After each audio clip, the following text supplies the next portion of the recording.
Welcome back to The Explainer. Today, we're getting right into the thick of it. We're embarking on this totally fascinating investigation into the true mechanics of how we actually learn, how our minds process new information, and maybe most importantly, how we react when things go completely sideways. We're basically mapping out the psychology of mistakes. As always, we're taking the complex data and turning the research into clear insights. So let's just jump right in. Okay, let's dive into this. We hear it absolutely everywhere, right? Failure is life's greatest teacher, or you learn way more from your mistakes than your successes. It's this massive cliche that is so deeply ingrained in how we think about personal and professional growth. We're constantly told that stumbling is just this necessary, almost guaranteed stepping stone on the path to improvement. But is it really? Or is that just a nice little story we tell ourselves to soften the blow when we mess up? Well, to really answer that, we have to look under the hood at what actually happens in the human brain when we fail. Section 1. The Rune Language Experiment. So this brings us to our first real piece of psychological evidence. Back in 2019, there was this fascinating study where researchers got over 400 participants together to learn a completely mysterious, totally invented language. Just imagine you're sitting there as one of them. You're shown pairs of these weird symbols, let's call them runes, and the researchers look at you and ask, which of these two characters represents an animal? And the catch is, you literally have no idea. You haven't been taught a single word yet, you're entirely in the dark, and you're just forced to make a blind guess for this entire first round. But here is where the experiment takes a serious twist. Honestly, it feels a little bit like a psychological true crime setup, because completely unbeknownst to the participants, the game was rigged. The researchers secretly divided the room. For Group A, every single one of their blind guesses was marked as correct, no matter what they picked. They were artificially handed success. But Group B, they were forced to fail. Literally every single answer they gave was marked incorrect. The whole experience was completely manipulated to make sure they felt like they were just bombing it. Then they call for a quick halftime break. And listen, this is the absolutely crucial thing to understand right here, because the answers the participants gave in that rigged first round actually became the official meanings of the runes for round 2. So at this exact moment, during the break, every single person in that room, whether they were in the winning Group A or the failing Group B, had been exposed to the exact same amount of factual information.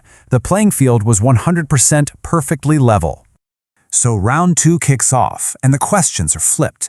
Now they're asking stuff like, which of these two runes represents a non-living object? They're playing for real. And what happened? Well, here is the bombshell twist. Even though they possess the exact same information as everyone else, the people who were artificially forced to fail in round 1 just continued to fail in round 2. Meanwhile, the group handed that artificial success, they rose right to the top. The failures did not learn from their mistakes, they just kept failing. Section 2. Your brain on demoralization.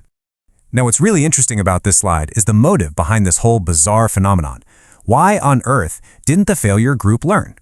Well, it comes down to basic human nature. We all have this really deep-seated need to feel capable and competent, and experiencing failure is a massive, direct threat to that self-image. When a failure feels demoralizing or confusing, it's not just a sad feeling. Studies show that when we feel incompetent, our brains can literally stop processing new information.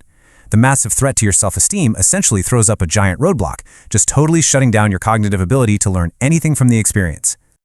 To put that into perspective, researchers actually surveyed people after a replication of that exact rune game, and the group that was forced to fail reported dramatically lower levels of self-confidence compared to the successful group.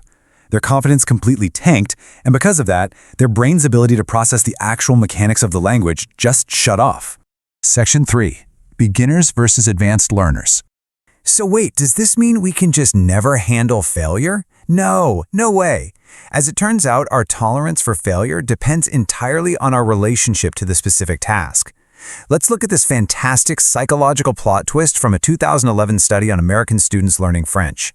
The researchers surveyed students in introductory French and others in advanced French, asking them what kind of teacher they preferred.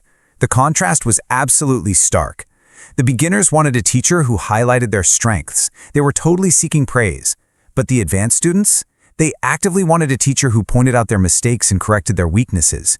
They were practically begging for critical feedback. So why the huge difference? Well, think about the beginners first. If you've just started out, you're still deciding if you even like learning French, right?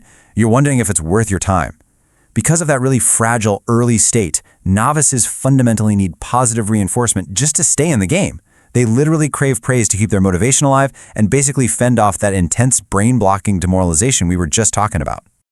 On the flip side, look at the advanced students. They're already completely invested. They know they like French. Their goal has entirely shifted. Now they just want to improve as efficiently as humanly possible.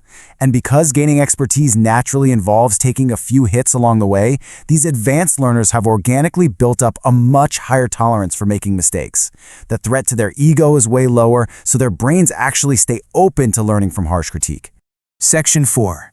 Decoding success and failure. All right, let's zoom out here and decode the underlying mechanics of this whole thing. Because whether you're a total novice or a seasoned expert, the hard biological reality is that it's usually just much more straightforward to learn from your successes than from your failures. And this brilliantly illustrates why.